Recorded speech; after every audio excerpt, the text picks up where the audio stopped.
Yo, what's up, USA, International, Canada, Long Island, aka Strong Island, plus the five spots of Brooklyn, Bronx, Manhattan, Staten Island, Queens.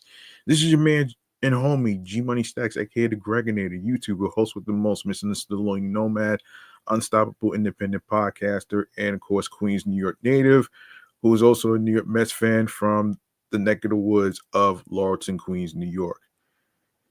And yes, you're now rocking, listening, tuning in, streaming, and watching the 370th episode of Off the Meat Rat Chainz New York Avenue podcast, live and direct from StreamYard and YouTube. In case you miss any episodes whatsoever, feel free to do some catching up with the previous new episodes that I dropped.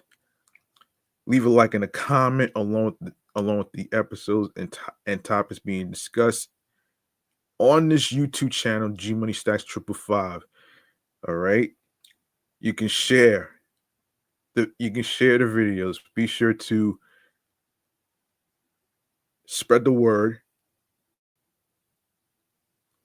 to your friends, and also be sure to enable alerts so you don't miss out on any new episodes, any new video podcast episode live streams whatsoever. Now, in case you're wondering where you can find the full episodes and stuff, you can find the full episodes in the live section. All right. When you click on the live section, you're gonna see a whole bunch of episodes already posted all over there. All right. And on the playlist as well. So you can't miss it. All right. Now you may be wondering why I'm recording so early. Is because I want to knock some episodes out the way for the Christmas break. So that's why I'm trying to, knock it out of the park. So let's and speaking of knocking things out the park, let's cut to the chase with we're gonna cut to the chase with a little bit of some transit news. In the meantime, man, how's everyone doing so far this week? I hope y'all are able to do some Christmas shopping, even though the weather might be cold. I did notice that there was some snow on the when I saw outside on the streets and on top of my air conditioner. So I managed to wipe the snow off so it doesn't turn into ice and all that stuff. So and I hope shoveling the driveways and stuff didn't really cause any hassle to any hassle as far as like you having salt for the sidewalks, the entranceway to the front door of the house, and of course the sidewalks and the driveways. Yeah. I hope y'all didn't I hope y'all ain't hurt your back. Because I bring this up because I have a back brace that I normally use. I normally use it for when I'm lifting something heavy. But if it's like for shoveling snow and stuff, yeah, I'm going to use it someday to shovel the snow. You know what I'm saying? Um so there you go, man. All right. All right, let's cut to the chase with a little bit of the New York Mass Transit Files, man. Here we go.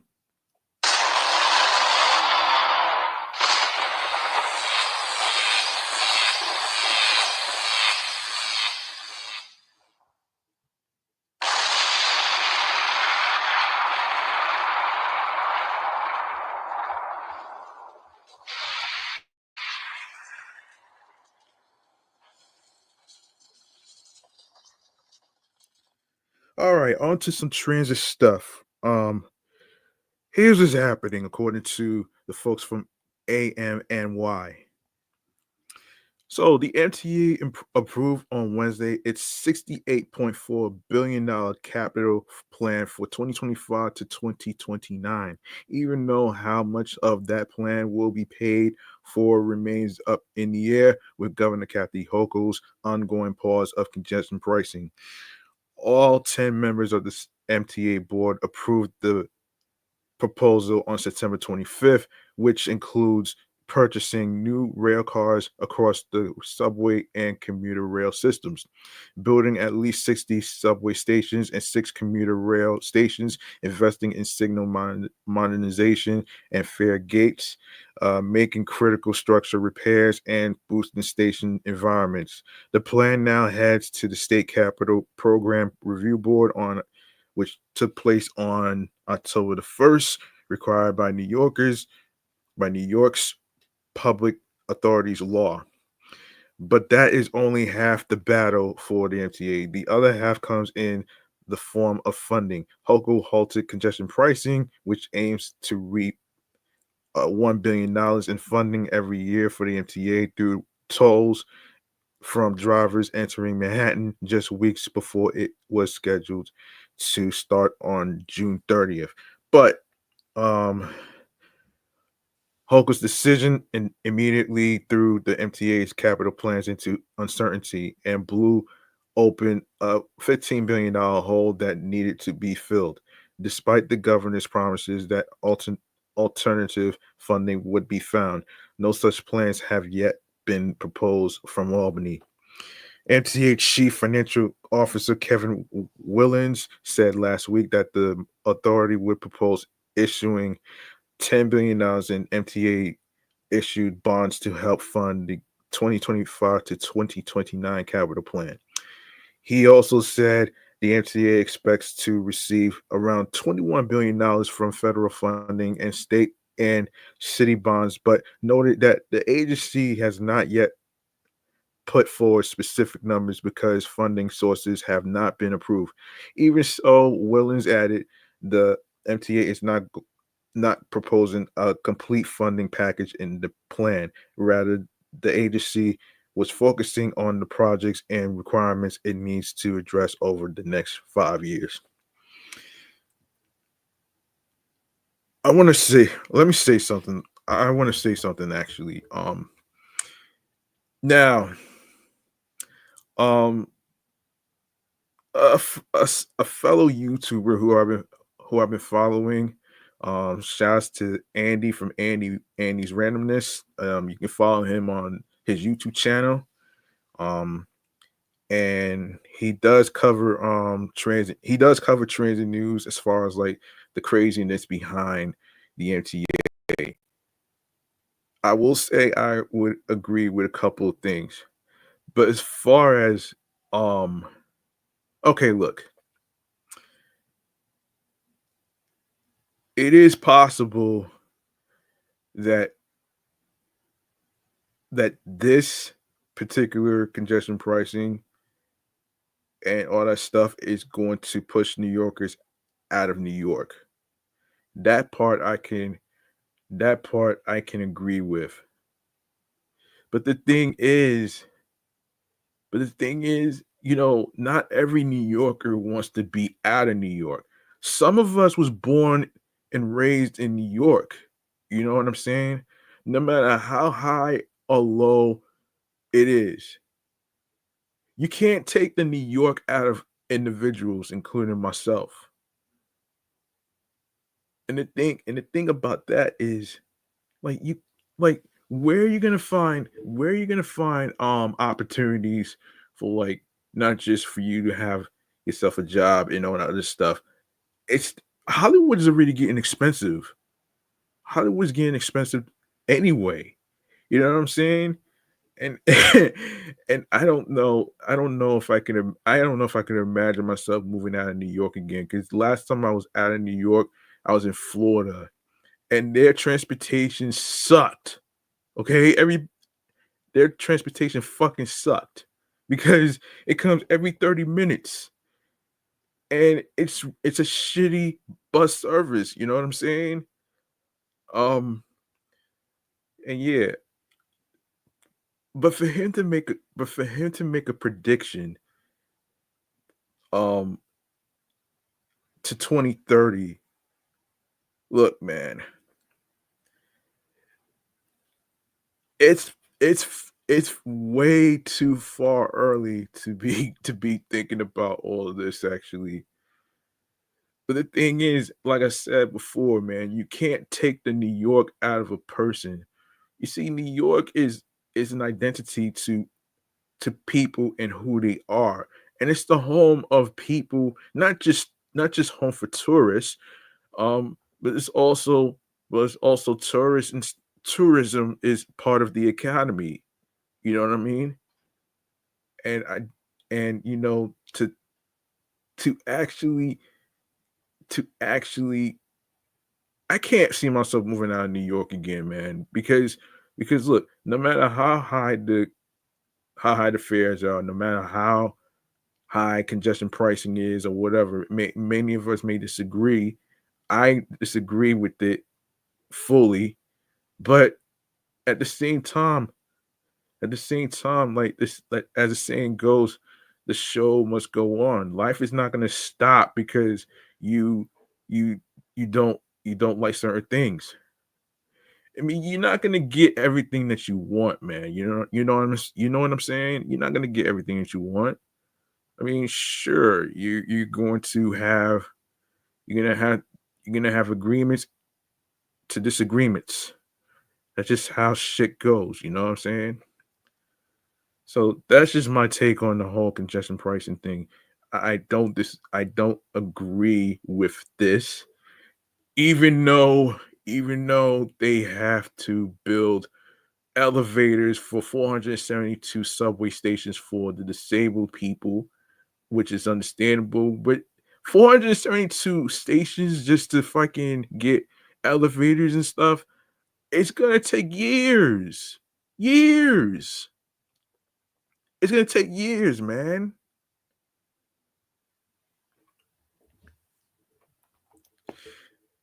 That's just my take on it, man. So there you go. Let's see.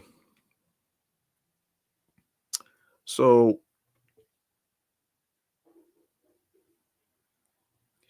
anyway, so Willen said there is currently a deficit of around $33 billion and acknowledged that the remainder of the funding sources need to be identified.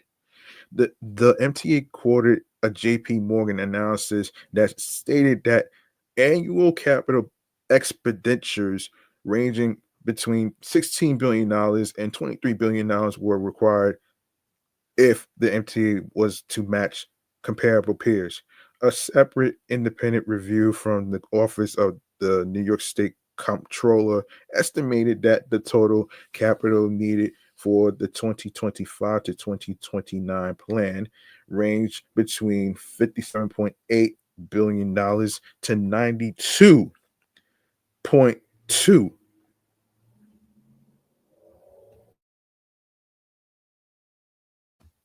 $92.2 billion.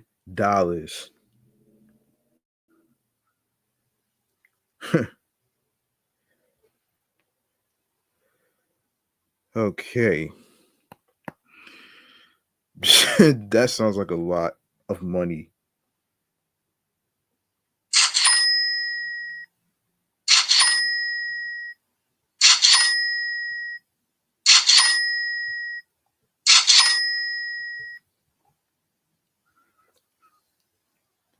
Okay, next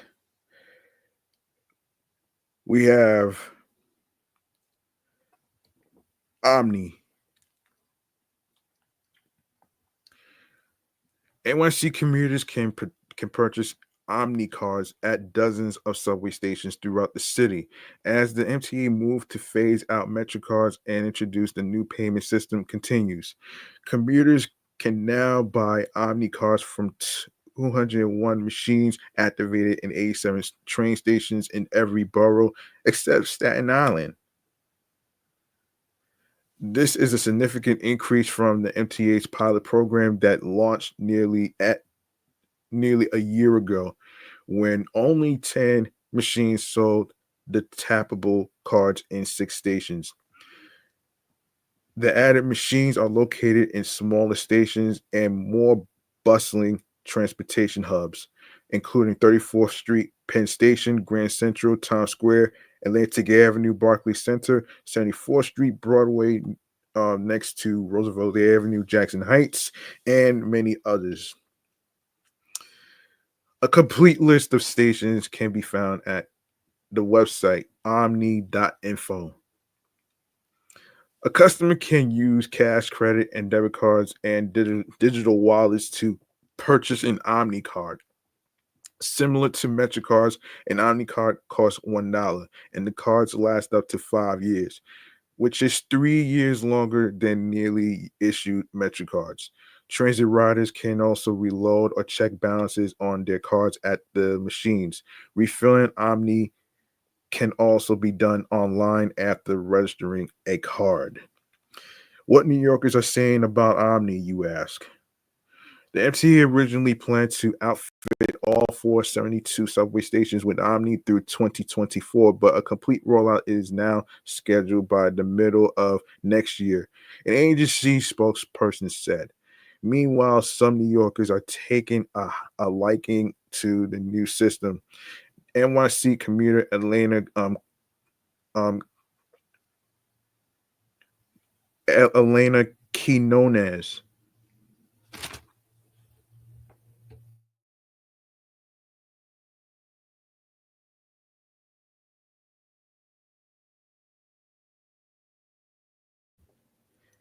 Yes, NYC commuter Elena Quinones said she was skeptical of Omni at first, but is now a fan of the system. In quote, I finally got my Omni, she said. I was apprehensive, but got it. It's always on me. I have it set to automatically refill when it's low. It works for transfers. It's good for me. Now, the issue with the Omni cards is when people are transferring to you know nice bus routes, which is going to be a major issue. I don't know how that's gonna really work, but it only works for like transit and MTA bus. So we'll see what happens. Um Carolyn Ryden, another transit customer, agrees. I've been using the Omni card for about a couple of months as as a result of my MetroCard malfunctioning due to it getting bent. She said, Omni is so much better for me as I can just scan the card easily and add value whenever I need to, day or night. I no longer have to rush to find a vending machine to add or pay for my rides. New Yorkers are also opting for the easy tap and go method.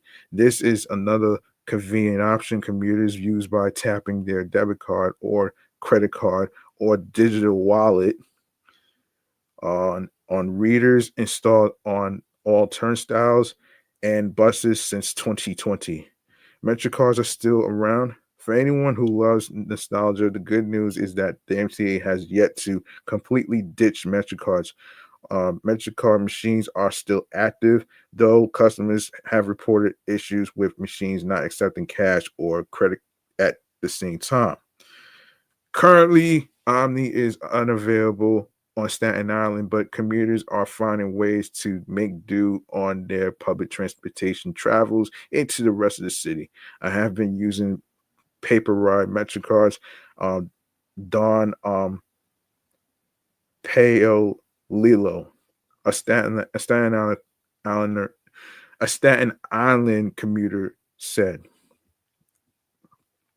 I still have the I still have three I need to use. I do know about Omni, but I may use tap and pay.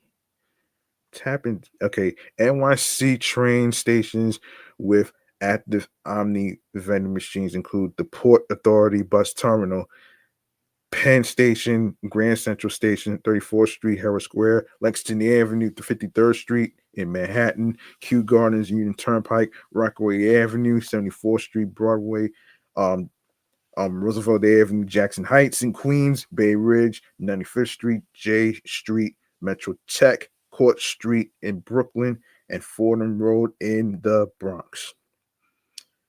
All right, let's see. Let's see what else. Let me make sure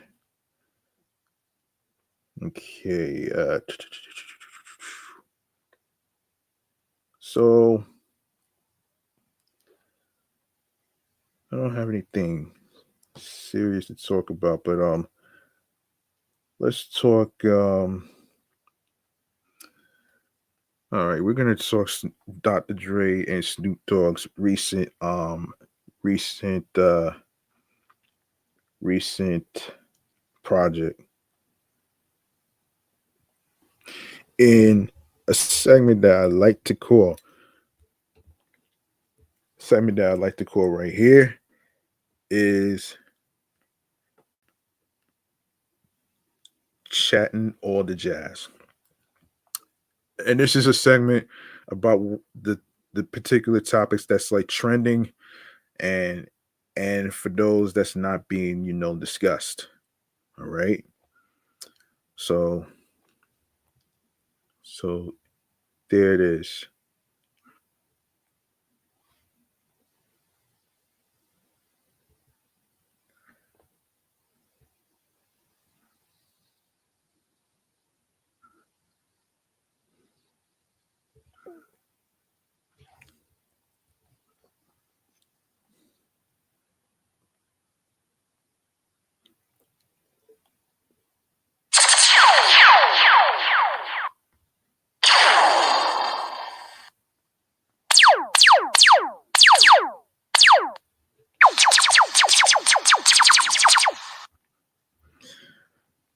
All right,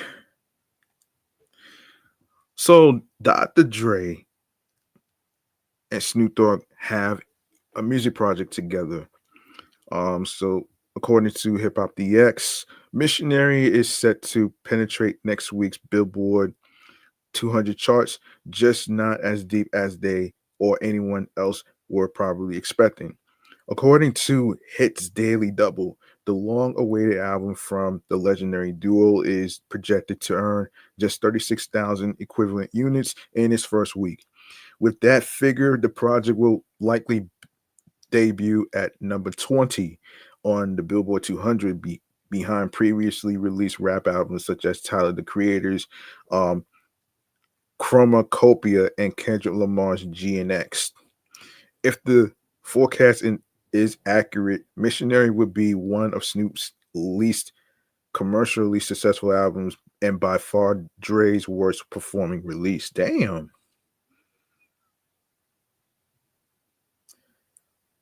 The Dogfather has dropped low selling projects in recent years with Bible of Love, Algorithm, and Back on Death Row all struggling to crack the top 100 on the Billboard 200. Damn. Well, that's got to suck. That really has to suck, man. That has to really suck, man. Damn. Damn.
All right, so Dre, who produced Missionary but isn't technically billed as a lead artist, has never debuted outside of the top 10 or sold less than 200,000 first week units. Despite this, the NWA legend has heaped high praise on Missionary in terms of its quality, calling it one of the best efforts of his decorated career. During an interview with Entertainment Tonight earlier this year, Dre said, in quote, "This one's gonna show a different level of maturity with his lyrics and with my music. I feel like this is some of the best music I've done in my career. I'm not playing." The 16 album, the 16 track album boosts appearances, from fellow hip hop heavyweights Eminem, 50 Cent, and Method Man, as well as Sting, Jelly Roll, Janae Aiko, BJ the Chicago Kid, and the late great Tom Petty. The former two feature on Guns and Smoke, which marks the first ever collaboration between Snoop, Dre, Eminem, and 50 as a four-man unit in their long-running working relationship. The groovy track contains several nods to the late great Notorious B.I.G., aka Biggie Smalls, with 50 and Snoop both borrowing from the former Bad Boy MC in their verses. In addition to a star-studded guest list, Missionary was supported by a cinematic short film directed by the Grammy-winning Dave Meyers. And hang on one second. Hang on one second here. Now, before I get to Jaquan and the other artist, Shabuzi, so let's see, Air Jordan 4, right? And this is from Sneaker News. All right, so the Air Jordan 4 is the fourth signature sneaker designed by Tinker Hatfield for Chicago Bulls legend Michael Jordan. Although it's not the oldest Jordan sneaker, that once distinction goes to the Air Jordan 1 from 1985. The design is one of the brand's most popular. 2024 marks the 25th anniversary of the Jordan 4. We're in the midst of one of the most stacked release calendars in its history. The release of the OG Military Blue brought back the 89 colorway in truly unprecedented stock numbers, almost guaranteed to remain in the literal biggest release of the year. As we begin to close the book on this year, the Jordan 4 Net stands as the final release in 2024. However, you won't have to wait long to get your first colorway of the new year with the Jordan 4 Seafoam releasing in March 2025. You can check out some frequently asked questions about the Jordan 4 below, followed by the latest news, where to buy guides, and features. You can also find more Jordan brand content by following Jordan's Daily on Instagram. So yeah. So yeah, there you go right there, man. You can look at the pictures of the Jordan sneakers. Hang on a second. You can get a look at these on sneakernews.com. You can follow Sneaker News on Instagram as well. Um all right. All right. So now let's get to another artist, okay? Hold on a sec.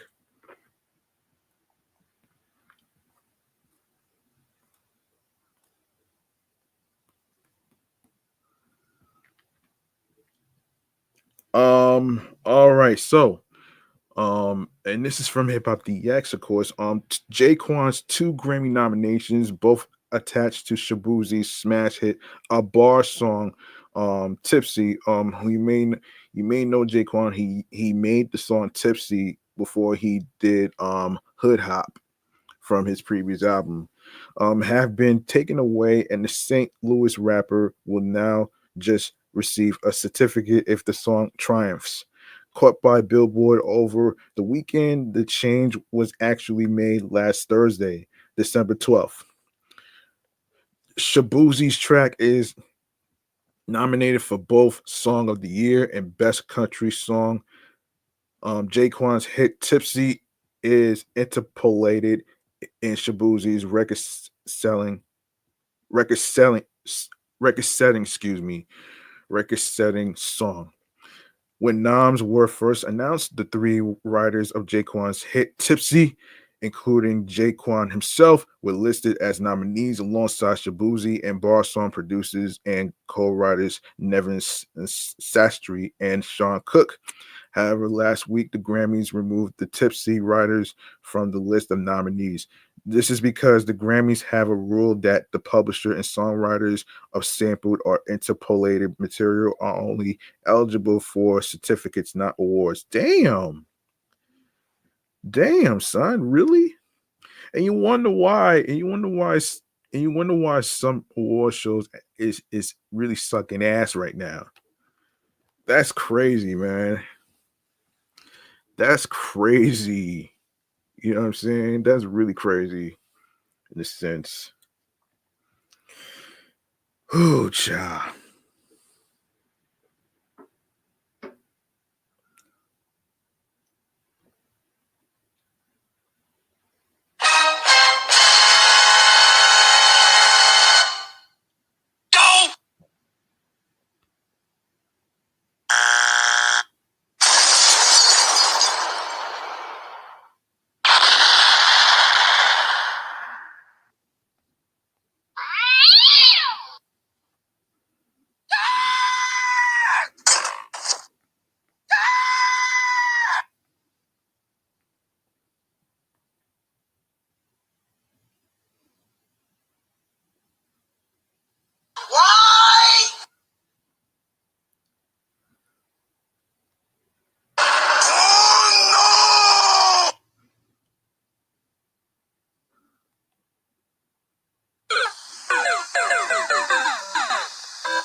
right, so let's see. Where do we leave off? Okay, so Shabuzi has had a number of recent triumphs in addition to the Grammys noms. Last month, he got to hang with Eminem. Shabuzi took the stage when the Lions played the Chicago Bears on at their Thanksgiving home game, where he performed a medley of songs, including his chart-topping hit "Tipsy," a bar song. In a carousel posted to Instagram after the game, Detroit native and hardcore Lions fan Eminem appeared in the final slide alongside the singer. Eminem is no stranger to showing love to newer artists and recently let Lotto know he's a major fan of her as well. M appears on the fifth episode of the new season of Netflix's um, Rhythm and Flow, where he appropriately judges the battles round alongside Lotto, Marshall's longtime pals Royce the 5'9" and Mr. Porter, and host Smack. In a clip that began circling shortly after the episode was released on Wednesday, November 27th, M tells a stunned Lotto, in quote, "I love you, by the way. You are fucking incredible." Meanwhile, in his own career, it's been quite the year for Slim Shady. In November, his Grammy-nominated album, "The Death of Slim Shady," officially surpassed 1 billion streams on Spotify following its release in July. The effort is up for Best Rap Album at the 2025 Grammy Awards, while its lead single, "Houdini," is also up for Best Rap Performance and Best Music Video. Let me know in the comments how you feel about that, as well as the other music topics in hip hop. And speaking of more hip hop, man, we gotta say congratulations to Nelly and the St. Lunatics. Nelly and the St. Lunatics have been recognized by their hometown of St. Louis and awarded the key to the city. The honor went down at Nelly's annual Black and White Ball on Sunday, December 15th, which brought out a ton of stars, including his wife, Ashanti, fellow ST aliens, Jaquan and Metro Boomin, plus Neo, Jermaine Dupri, Bow Wow, producer Brian Michael Cox, and more. The event benefited the Make-A-Wish Foundation and gave out multiple scholarships to Harris Stowe State University. Nelly also honored Make-A-Wish's Max Del Rosario, a young boy who is battling Hodgkin's disease. Wow. Later in the night, St. Louis Mayor Tashara Jones took the stage and presented Nelly and his crew with the newly designed key. In quote, "You had an amazing year and an amazing career. I think we can all agree in this room that Nelly has put St. Louis on the map," she said. And because of that, he's been awarded time and time again by so many national organizations, but we want to give him his flowers here. And so it is my honor to present you with a key to the city. We want to thank you for all that you do for the community. Earlier this fall, a lawsuit filed by the St. Louis, a lawsuit filed by the St. Lunatics accused Nelly of allegedly withholding royalties over contributions the group made to his blockbuster album Country Grammar. However, 3 members of the group, Murphy Lee, Kyron, and City Spud, claimed they did not consent to the lawsuit and soon after formally withdrew their names from the filing, according to Billboard. The lawsuit is now a dispute between Nelly and Ali alone, with the latter saying through his lawyer that he will continue to pursue the unpaid royalties he is entitled to.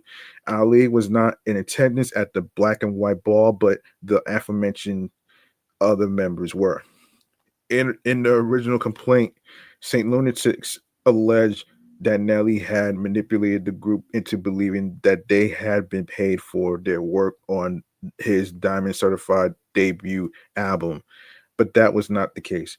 The suit read, in quote, every time plaintiffs confronted defendants Haynes, Nelly, he would assure them as friends he would never prevent them from receiving the financial success they were entitled to.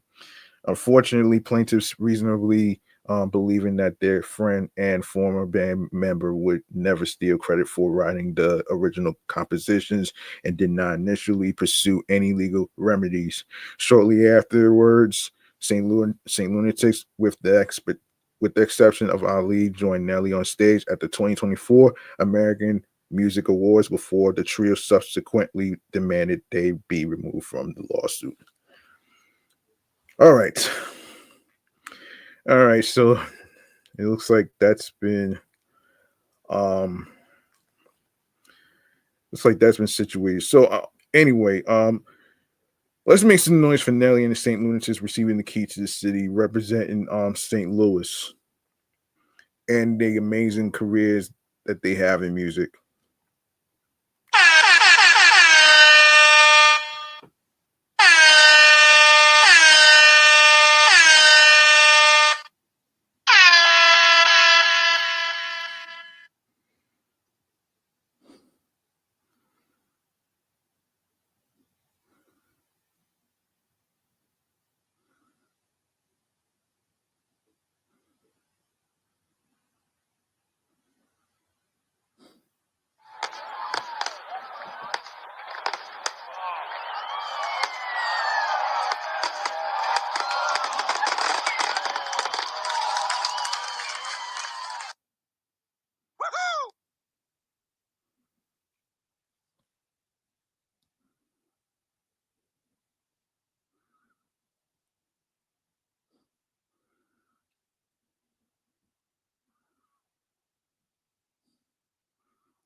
All right.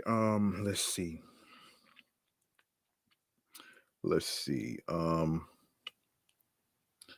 Okay, what do you say we go to um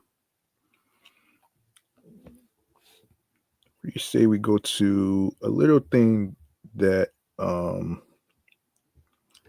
hold on one second.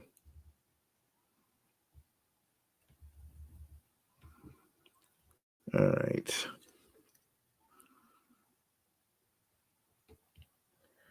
All right, let's go to munchies and drinks. All right. Munchies and drinks it is.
Okay, so let's go to.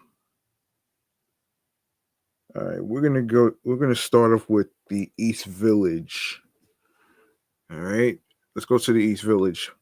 So we're gonna start off with East Village, from AMNY, eat and drink for a sec. So there are God knows how many coffee shops in New York City. Why go to La Cabra? Let's see. Well, there's the coffee for one thing. It's excellent. Then there are the very creative pastries and baked goods, including bread created exclusively for La Cabra by head baker Jared Sexton and Rachel Lowry and pastry chef. Brought to the US by founder Espen Piper, the trio of shops in Soho, the East Village, and Brooklyn are shooting for quality from the ground up. Putting the raw materials first is the key, explains Ian Waller, the general manager. Where your ingredients come from makes a massive difference. The beans arrive from all over with more than 250 different suppliers in Colombia, Guatemala, Panama, Costa Rica, Brazil, Ethiopia, and uh, Rwanda, to name a few.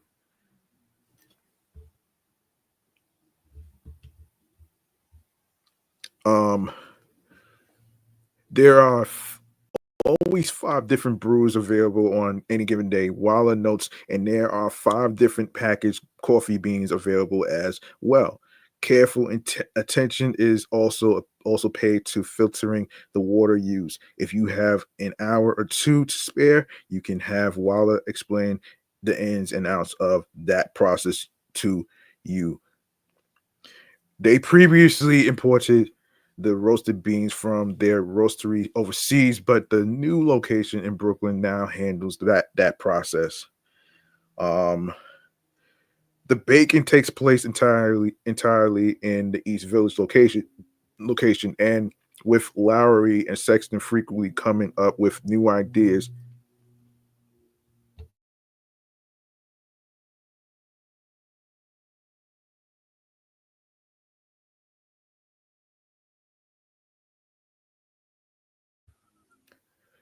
Not all of those creations get sent to the other locations, so it's worth checking in from time to time to see what's new.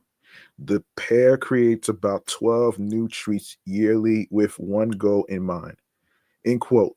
We are obsessed with trying to reach for perfection, says Lowry, while always acknowledging that it may not be possible, but our attention to detail is unusually high.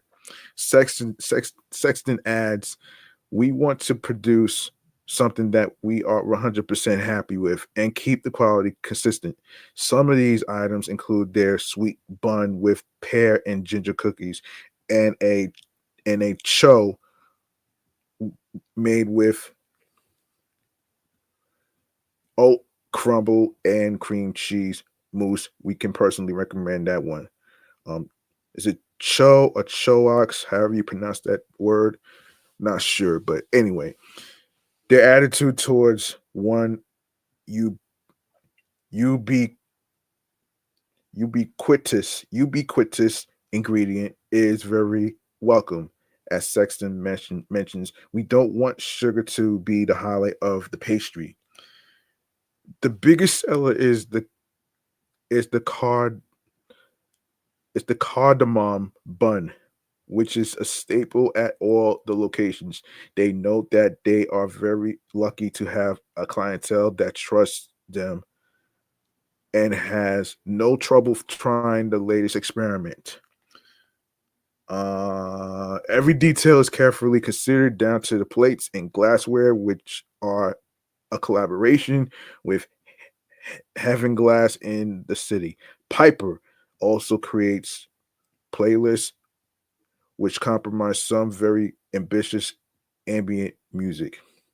Those playlists, which Walla calls the backbone of the La Cabra experience, get updated every week. The sound system is quality too, with speakers created by Silence Please, a local high end speaker company. Piper has mentioned in a previous interview, it's been a dream and it still is. I wake up nearly every morning feeling profoundly fortunate about it. Wallace says, I think La Cabra is very special. It's really special and hits on one of the keys to its success. There are some real coffee nerds out there, and we are those nerds. The La Cabra website is lacabra.com. You can check that out. And they have two Instagram pages, which is La Cabra Coffee and La Cabra Bakery. FYI, all the social media pics are shot on film. All right, you can follow those pages, check out their website and the menu. All right, so let's go to Zara's Bakery. Let's go to Zara's Bakery. There are many successful bakeries in NYC, but Zaro's stands out as one that has lasted for nearly a century thanks to delicious treats, friendly staff, and family tradition. Zara's Family Bakery is a quaint sweet shop anchored in Manhattan's bustling Grand Central Terminal. Open since 1927, this family owned and operated business specializes in bread, snacks, and desserts. It offers an array of bagels, pastries, cookies, and more treats that even a New Yorker with the pickiest sweet tooth would likely enjoy. The items that were most well known for are our black and white cookies, um, challah bread, and rougelach. Fourth generation owners Scott Zara explained, a new item that I love that is near and dear to me is our salted pretzel. The bakery also offers a wholesale line of classic baked goods to local stores. Zaro shared the deep history of how his family started the successful baking business in the roaring 1920s at a time when Calvin Coolidge was US president and the national economy boomed ahead of the Great Depression. My great grandfather came over from Poland through Ellis Island. He brought his old world recipes with him and moved into what we call a double decker in the Bronx, said Zaro, who owns the shop with his brother Michael and Brian. The upper level was for sleeping, and the lower level was for baking. The baking talents were passed down from generation to generation, with the family bakers mastering a recipe for success that has worked for nearly 100 years and counting. Not only do they offer products at a reasonable price point, but they do so with a list of recipes that pay tribute to their family's heritage. We're honoring the recipes that our grandfather brought from Poland with no money to his name, Zaro said. Over time, we stayed true to our family roots, and our baked goods have become time honored traditions for families all over New York and beyond. Zaro's has 14 locations throughout NYC and New Jersey, but its Track 34 location in Grand Central Terminal is the flagship location. Its prime real estate as approximately 600,000 people travel through the area daily. During the holiday season, that number can increase to nearly 1 million. When our grandfather opened the store in 1978, he felt that there was something special in the Grand Central Terminal business. Zaro said he put every last penny towards the Track 34 location, and it's turned out pretty well.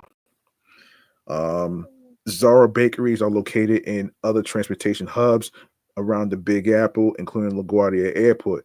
Penn Station, and the Port Authority bus terminal. In business for nearly 100 years, the shop offers a sense of local and world history too.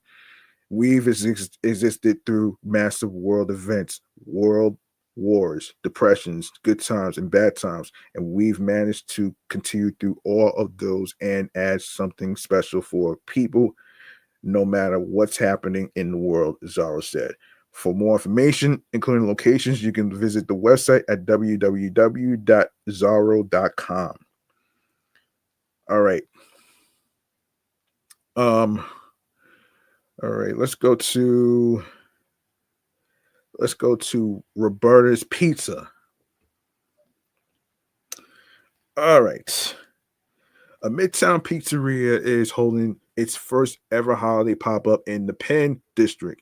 Roberta's Pizza has teamed up with Dio Cocktails to present Scrooged.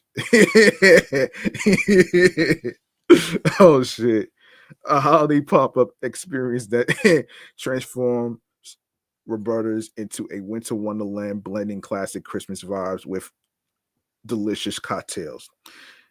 Um, we are excited to be a part of the legendary Penn District and surrounding neighborhoods, said Roberta's co-founder Brandon Hoy. Our Grinchies holiday event in Brooklyn has always been wildly popular, and we know guests will have a good time with this fun take on the movie Scrooged. As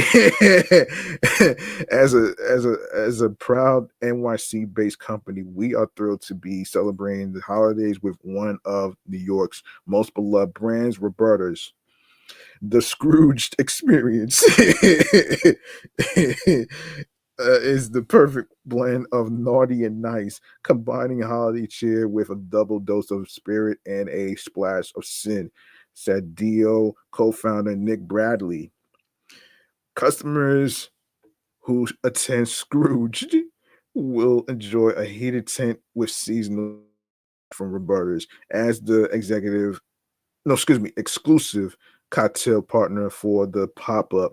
Guests can enjoy Dio's espresso martini, hibiscus, French 75, honey date gold rush, and turmeric ginger lemon mule effortlessly paired with Roberta's seasonal bites. And this took place on December 15th. Roberta's will be holding a gingerbread challenge extravaganza where um where guests can go ahead and a gingerbread house competition where the winner will receive a $100 Roberta's gift card and merch swag bag. The event starts at 1 p.m. with the competition kicking off at 2 p.m. Scrooge runs through January 10th, 2025 from 5 p.m. to 10 p.m. At Roberta's Penn 1 location. Guests are encouraged to arrive early as the event is first come, first serve. For more information about Roberta's, you can visit www.robertaspizza.com. And we have some food and drink stuff. Let's see. So you have starting with the bars. Okay, yeah, hang on a second here. Let's see.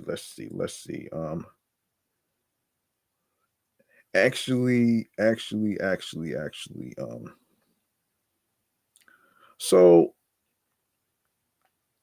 let's see. So let's see. We have okay, top 10 best new restaurants of 2024. Best holiday pop-up bars. Okay, let's go here. Come on. All right, pop-up bars. Okay, let's see. So, starting with the Jingle Jango at Pier 17. All right. Named the city's most festive Christmas display by Grove Street is the Dead Rabbit's fascinating holiday bar, Jingle Jangle. And of course, starting on November 19th, all floors of the downtown bar are going full holiday mode. We're talking ornaments, jingle jangle, cups, and coasters, and a festive playlist that doesn't quit. But this year, the Irish bar is taking its cheer on the road, well on the water, introducing its holiday bar to rooftop at Pier 17 from November 21st until mid January. The Seaport rooftop will be turned into a winter wonderland. We're talking over the top decor, private dining, and ice skating overlooking the city. Let's see. Slay Slayenda at Leyenda. Hmm, that's an interesting name. Although many holiday pop-ups can skew goofy, Le- Leyenda. Okay, more on the decorated end of the spectrum than the immersive is the real deal year round. The Smith Street staple will deck its walls with darling garland varieties and filled glassware fashioned after Santa's and other timely icons starting on November 29th. The season's sippings include minty, frozen, frozen kacha based candy stripers and tequila twisted coquito ho ho hos. That's it. That's interesting. Okay, so snow day in Brooklyn, Sunday in Brooklyn. Okay, we may not get snowed in this year. Um, but we can pretend like we are at Sunday in Brooklyn starting November 19th. Snow Day in Brooklyn returns, bringing all the cozy comforts, starting with cheese fondue and French onion soup. Ugh. Cheeky wintry cocktails round up the offerings, like the Beats Navidad, and Grinch Don't Kill My Vibe. Holiday Winter Wonderland, Lorelei Beer Garden. See and be seen with illuminated reindeer, snowmen, and oodles of other holiday um ac- accoutrement at Loreley Beer Gardens Winter Wonderland pop-up. It's decorated inside and out from which started November 14th through January 5th, with drink specials across its heated spaces like festive spiked eggnog, boozy, black and white chocolate, and and gla and gla wine. And what the hell? Mariah Carey's Black Irish Holiday Bar at Virgin Hotels in New York. Of course, finally, the patron saint of Christmas has found a home to roost from November 15th to December 29th. This seasonal bar is coming to NYC, solely dedicated to all things Mariah Carey. Her liquor, Black Irish by Mariah Carey, is the star. Found in espresso martinis and a hot cocoa like drinks. Wear your best holiday fit and snap a picture in front of a festive wreath modeled after one of her famous Christmas albums. Grinchies at Roberta's. We just discussed that. Famed for its pizza near and far, Roberta's is hosting its second annual holiday pop-up this season. From December 5th through January 10th, Roberta's will host Grinchies at its Bushwick Tiki Bar. Christmas lights and titular imagery will ornament the space, and topical tipples will join the menu for the occasion. All right, Miracle at the Cabinet and Thief. One of the classics of the game, Miracle on Ninth Street, is celebrating its 10th year of all things merry and bright. This year, the Christmas bar is returning to the cabinet with Christmapolitans, nogs, naughty shots, and other seasonally titled libations. Meanwhile, the Brooklyn branch Miracle on Union operates at Thief in Williamsburg. Expect string lights, faux snow, and events. Events likely ugly sweater parties across locales. Krampus Cove at someday bar. Think Christmas, but spookier, drawing from the horned figure from Alpine folklore. Krampus Cove brings a dark twist to the holiday with black Christmas trees, sinister snowmen, and eerie holiday hits. Frightfully good cocktails will be on offer like Ginger Dread and Jingle Hell. Oh, wow. Oh, shit. All right, Noche Buena, NYC at Sky Bar and the Vault. Now, New York City's first Latin themed Christmas bar is coming to town. Landing in Long Island City, Noche Buena celebrates traditions across the diaspora, Mexico, Puerto Rico, Colombia, and more. Naturally, Coquito is on order alongside agua frescas, margaritas, and spiked hot cocos with coffee whiskey. That's interesting and sounds delicious. um, and when you are in need of a snack, per use a menu of um arepas, tostones, and churros with chocolate syrup for dipping.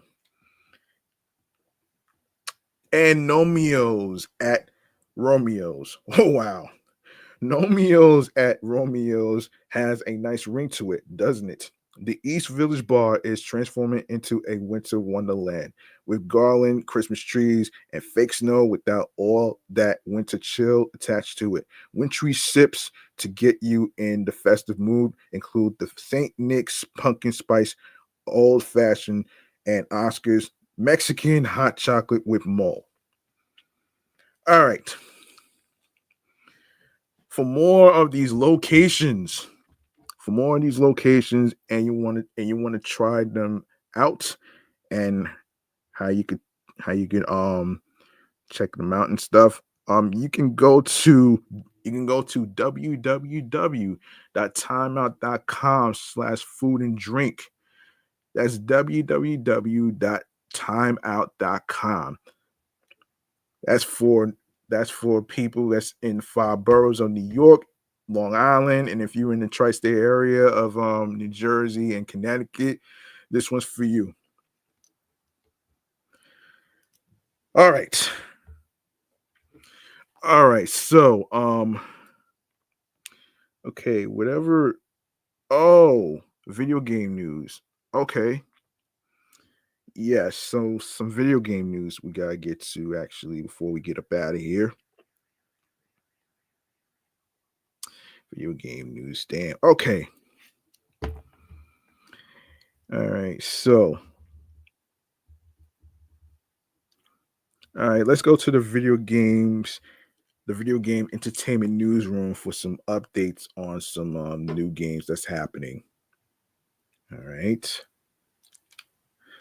So, yeah. Hold on one second.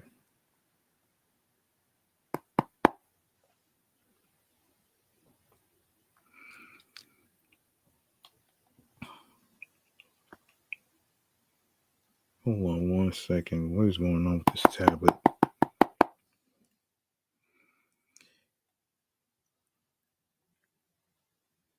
Yes, let's get into it right here.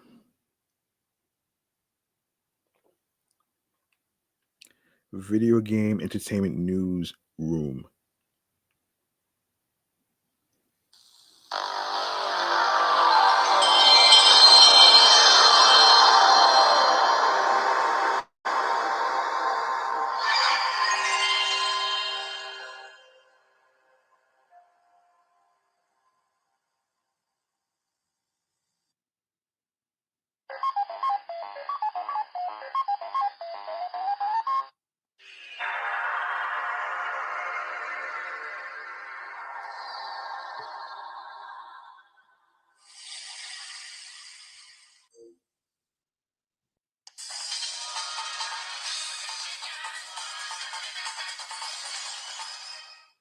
Okay, here are some lineups of some games that's coming out in 2025. Um According to Games Radar. All right, so I'm gonna run down a few list of things that's happening. So I'm not gonna get into too much of the paragraph here. So, all right, so starting with January 10th, Freedom Wars Remastered, PS5, Xbox Series, PC, and Nintendo Switch. January 16th, Donkey Kong Country returns HD for Nintendo Switch. January 17th, Dynasty Warriors Origins for PS5, Xbox Series, and PC. Also on the 17th, Tales of Grace F Remastered, Nintendo Switch, January 17th. Star Wars episode 1, Jedi Powers Battles, um, comes out on January 23rd. PS5, PS4, Xbox Series, Xbox One, and PC, and Nintendo Switch. Sin Duality, Echo of Ada, PS5, Xbox Series, and PC comes out January 23rd. Also coming out on the same day is Final Fantasy VII Rebirth, PC, January 23rd. Tales of Iron 2, Whiskers of Winter, comes out January 28th. PS5, PS4, Xbox Series, Xbox One, PC, and Nintendo Switch. Virtua Fighter 5 Revo comes out January 28th on PC. Sniper Elite Resistance, PS5, PS4, Xbox Series, Xbox One, PC comes out January 30th on all game systems that I just mentioned. January 30th is Spider-Man 2 comes out on PC. And on January 31st is Citizen Sleeper 2 Star Wars Vector comes out on January 31st for PS5, Xbox Series, and PC. All right, I think I'm gonna stop right there. Actually, I'm gonna stop right there. So, I think I'm going to actually, I'm gonna wrap up here. Actually, hold on. Most definitely gonna wrap up.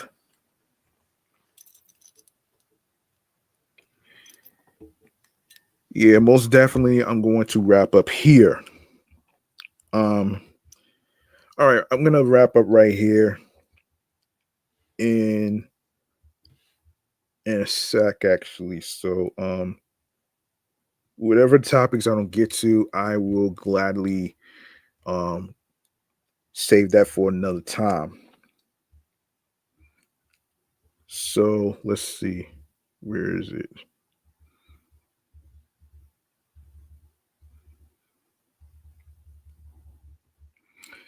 Hold on.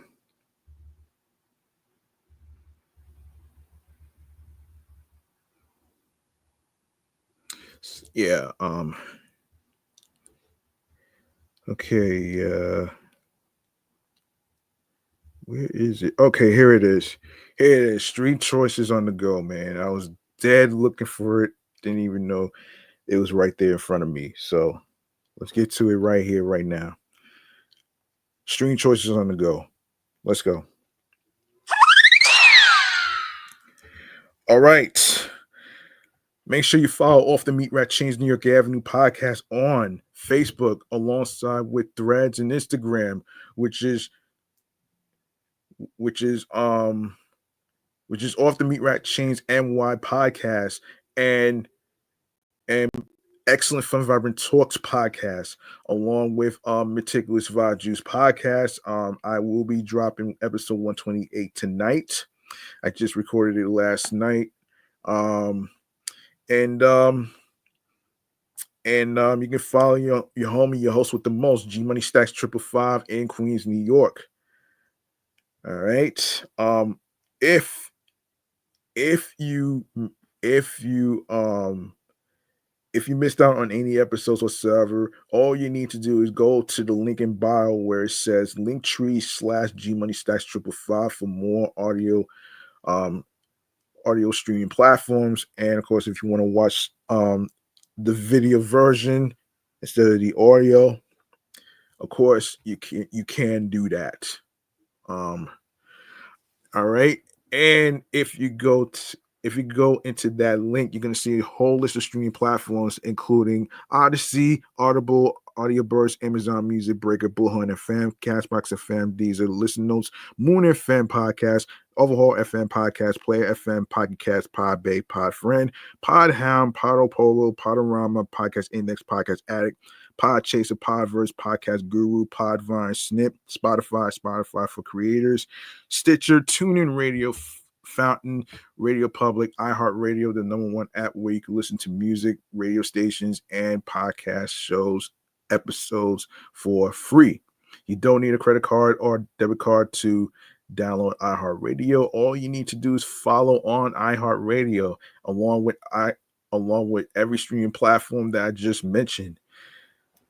And of course, YouTube is included. Make sure you subscribe to the YouTube channel page, G Money Stacks 555 for more live video podcast episodes. And of course, leave a like and a comment with being discussed. And of course, share the videos. You can share the videos. You can also listen. You can also stream. And of course, be sure to add the podcast to your playlist whenever you are on the go to your destinations, whether it's work, college classes, whether it's other destinations, or on your way back from your destinations. You can check out the podcast episodes, and tell me what you think about the topics in today's episode, how you feel about them. You can tell me which topics is your favorite, all that great stuff right there, man. And also, also, also, you can also enable alerts so that way you don't miss out on any new video podcast episode live stream recordings and new episodes on every streaming platform, including YouTube, wherever you listen, stream, and watch episodes of your podcast. All right. Tell a friend to another friend. Spread the word. Word of mouth is important. Share my link with G Money Stacks 555 in the link with the podcast, with your husbands, your wives, your boyfriends, girlfriends, people you're cool with from work, wherever you meet new people. All right. So that's gonna do it for me, man. I'm your man, G Money Stacks. Oh yeah, wait. I forgot to do one more topic here. Before I get up out of here, let's do one more topic. I forgot to do this. I forgot to do this. So, a side note, International Creators Day. Yes, International Creators Day. So let's get to it here.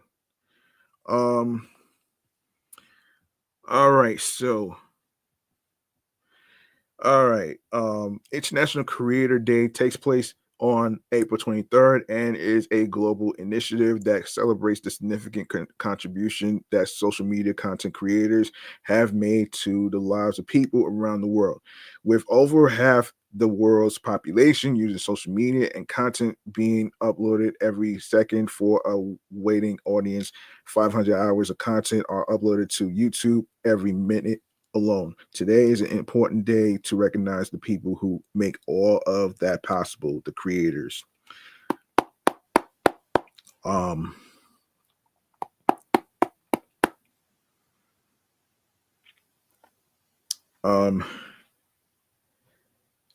The the creators. Okay, so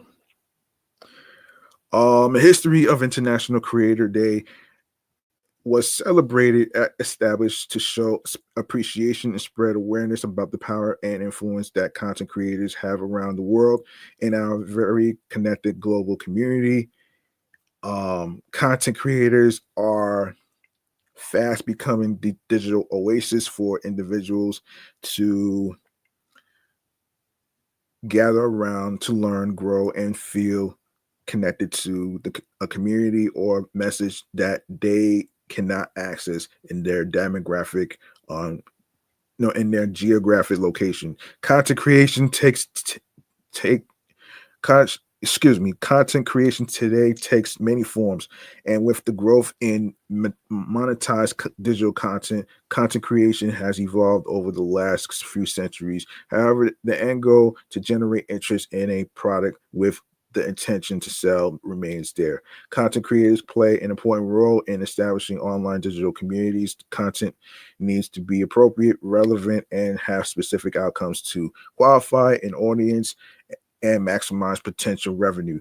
In the 1700s, Benjamin Franklin wrote an annual publication to promote his printing business, Poor Rich's um, Almanac.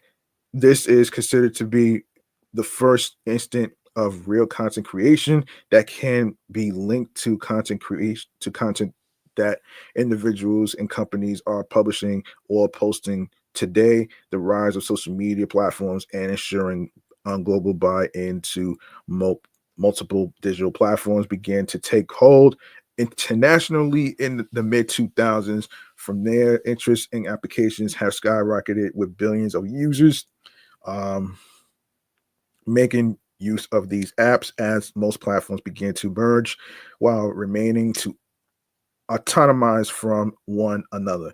The global community is spoilt for choice when it comes to following and finding unique content creators whose story aligns with their personal needs. International content creators are here to stay, and although their impact on society is diverse, they are making an impact and deserve recognition for their contributions.